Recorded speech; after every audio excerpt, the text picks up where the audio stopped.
सज्जनों ते मित्रों, मैं थोड़ा अपना वीर मलिक बशीर देश पंजाब यूट्यूब चैनल तो ते अज असी गल करांगे रेलवे कलोनियां, कच्ची बस्तियां ते लेबर कलोनियां दे विच रेहड़ी छाबड़ी वालियां दे बारे। जदों तुसीं सवेरे उठदे हो ते अक्सर तुहाडे कन्नां ते एक आवाज़ पैंदी है, लोहे लैलन तू पतीसा ले लो, 3 डब्बे तू पतीसा ले लो, पतीसा मेरा बड़ा मज़ेदार। ते दूजे पासे एक होर आवाज़ आंदी है,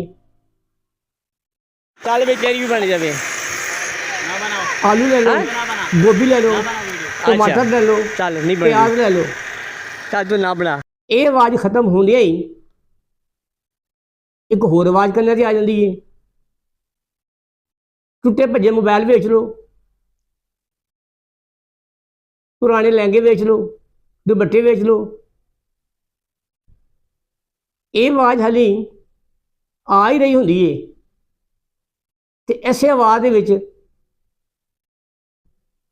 एक नवी आवाज़ आके मिल जाती है, वो होंदी है फ्रूट दी।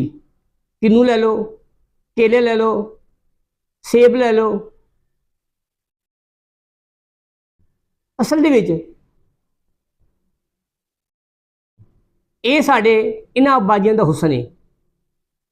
कुछ लोग साइकिल दे मगर छाबा रख के बेच रहे होंदे ने,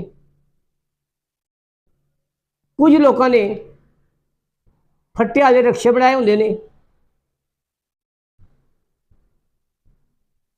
ते कईयां ने हत्थ रेहड़ी ते समान रखिया होंदा वा ते कई लोगों ने सिर ते छाबड़ी रखी होंदी है। ये मेहनतकश लोग अपने बाल बच्चों का पेट पालन लई सवेरे मंडियों सौदा लिया के इन्होंने गली महल्लियां च बेच के अपने बच्चों का पेट पालना होंदा है। ये मेहनतकश, ये मजदूर, ये साढ़े महल्लियां दा रौनक है ते साढ़े महल्लियां दा हुसन है। जीवे जीवे पाकिस्तान, जीवे सोना देश पंजाब।